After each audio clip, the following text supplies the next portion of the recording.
Welcome to Seize the Mains by Malhotra's IS Academy. I'm Surbi Sardana and I'm taking this daily answer writing initiative for UPSC and State Civil Services mains examination from Monday to Friday at 9 pm. If you are new, you can download the timetable till May-3rd from the link in the description below. Also, you can download the entire compilation of Seize the Mains Season 1 from the link given in the description. Moving on, it's day 58 of Seize the Mains. We've come a long way, and the topic for today is from GS Paper 2, Bilateral, Regional and Global Groupings and Agreements Involving India or Affecting India's Interest. So, before I display the question, make sure that you have a pen and a paper handy with you so that you can take notes during the lecture, and also you can decide what to write in your answer and what to skip, how to structure your answer. So, this is the question. Explain the main functions of the United Nations Economic and Social Council, ECOSOC. Answer in 150 words for 10 marks.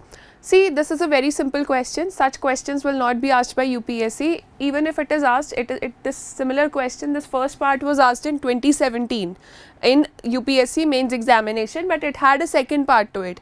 You had to tell about the subsidiary organs of ECOSOC in that. So, that made it a very technical question. But since prelims is approaching, we don't want to add a lot of burden to you, burden on your shoulders. Plus, learning about ECOSOC is very important from prelims point of view also. This organization has been in news because India has been appointed as a member of ECOSOC first. It is there till 2024, but as a member of the most important committee on NGOs, which is under ECOSOC, and 3 other committees. So, that's why we are taking this topic, so that you can cover it for prelims also. Also, if you are preparing for appearing for prelims this year, we have prelim sprint running side by side where we have discussed all the organs of United Nations, and there are many important topics that we discuss there on a daily basis, which will definitely get you a lot of marks in prelims, a lot of right answers. So, moving on with the answer of this question, you have to paraphrase whatever the keywords are given in the question and create an introduction for yourself. So, explain the main functions of United Nations ECOSOC, but before that you'll have to talk about what this organization is, what is its status or structure in United Nations system. So, we'll begin with that. We'll introduce all of that in our introduction paragraph, and then we'll in point format write down its functions. So, United Nations Economic and Social Council, as the name indicates, it is basically the central mechanism of coordinating the activities of United Nations and its specialized agencies. So, that is its broad mandate. It serves as the central mechanism for the activities of the United Nations system and its specialized agencies. It is one of the 6 main organs. United Nations has 6 organs, 6 main organs. Go back to prelim sprint lecture number 2 or 3 where we have discussed United Nations and its organs. And it has 54 members, and membership is on election basis, and India was elected.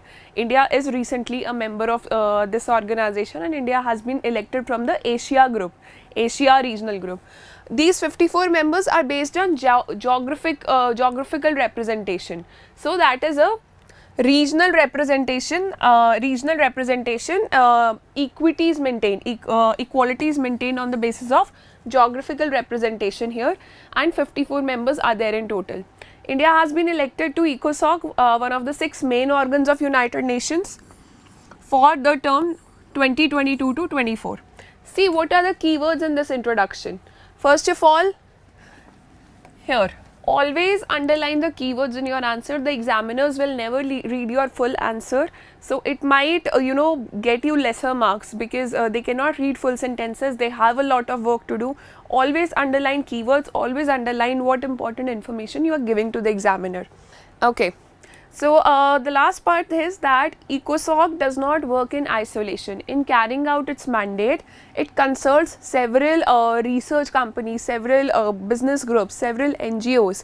So, you have to mention that also, that in carrying out its mandate, ECOSOC consults with academics, business sector, representatives, and more than 3,200 registered NGOs, non-governmental organizations. In fact, one of the most important committees of ECOSOC is the Committee on NGOs, and as I told you, India has been elected to that committee. So, it regulates the conduct of NGOs, which NGO is legal, which NGO is not legal, and it also oversees the working of NGOs there. So, a very important organization. Now, what are its functions? First of all, as I told you, that it is responsible for coordinating the activities of United Nations and its specialized agencies and the regional commissions of United Nations. So, it is responsible for coordinating the economic, social and related work of 15 UN specialized agencies, their functional commissions and 5 regional commissions. And it is the central platform for fostering debate. All debate and discussion, innovative thinking is brought at the platform of ECOSOC. So, it is the central platform for fostering debate and innovative thinking, forging consensus on ways forward and coordinating efforts to achieve internationally agreed goals. It is also responsible for the follow-up to major UN conferences and summit, what comes next. So, that is also there, and what is the kind of improvement that is going on about the treaties that have taken place or whatever summits of United Nations that have taken place. You know, it is the leading organization for financing for sustainable development. This is your point number 6. ECOSOC is the unifying platform for integration, action on sustainable development and follow up and review. See, answer has to be in 150 words only. We are telling you all the broad functions that are there and that you have to write down in your answer. Just check the word limit when you are writing your own answer. It engages in enhancing the peace and development nexus. So, all good things, all mandates which are not ascribed to any United Nations specialized agencies, all the coordination work, all the way, moving forward work that is done by ECOSOC. It works as a think tank of United Nations, just like Niti Aayog is a think tank for Government of India. ECOSOC works like a think tank for United Nations, giving better solutions for a better world. So, advancing policy integration. Then it has an integration segment in the ECOSOC has an integration segment within its functioning itself, and it helps member countries to find out ways to achieve the 3 pillars of sustainable development. So, you can club these 2 points that it helps in financing of sustainable development or advancing policy integration on sustainable development. Then we have DCF, Development Cooperation Forum. The forum reviews the latest trends and progress in international development cooperation. As I told you, whatever summits or whatever treaties have taken place under the United Nations Forum, that is overseen by ECOSOC, and it promotes coordination amongst diverse sectors and activities. Coordinating humanitarian action is its next role. The focus is on how to tackle the pressing issues of humanitarian concern. So, those debates and discussions are held under the various committees of ECOSOC. It provides coordination and oversight. This was a part of the first function also, that this is the management sector segment of ECOSOC's functions. You know, in the previous year paper that in the previous year question that UPSC asked, it asked you to mention whatever are the segments of ECOSOC and what are their functions. That's the way that you had to answer it.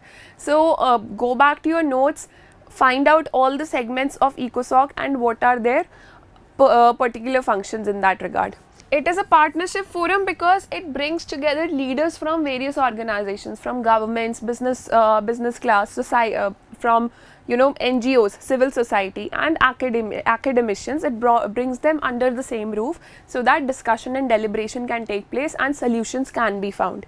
The next one is, it conducts special meetings to address emergency issues. For example, the COVID-19 pandemic was there, or the 2008 Ebola crisis was there. So, it serves as a caretaker for the United Nations system and gives a solution for everything and anything that is emerging in the global world order. So, that is what broadly you have to remember. These are 11 points, but these are mostly relatable. One point emerges from the other. So, this is not a tough question. It was a very short discussion for today, and it is mostly a prelims point of view topic. So, just remember what is ECOSOC, what is its functioning, and also study about the other organs of United Nations. Try to write your own answer. We will be continuing this series till 3rd May, and then we will take a break of 1 month for prelims preparation, and then we will resume it after 1 week after prelims or right after prelims. So, try to write your own answer even today, even after this video, and share your answers with us in the next 24 hours on this email ID rmiasmainswriting@gmail.com, and use your innovative ideas when writing your own answer. Take care and all the best.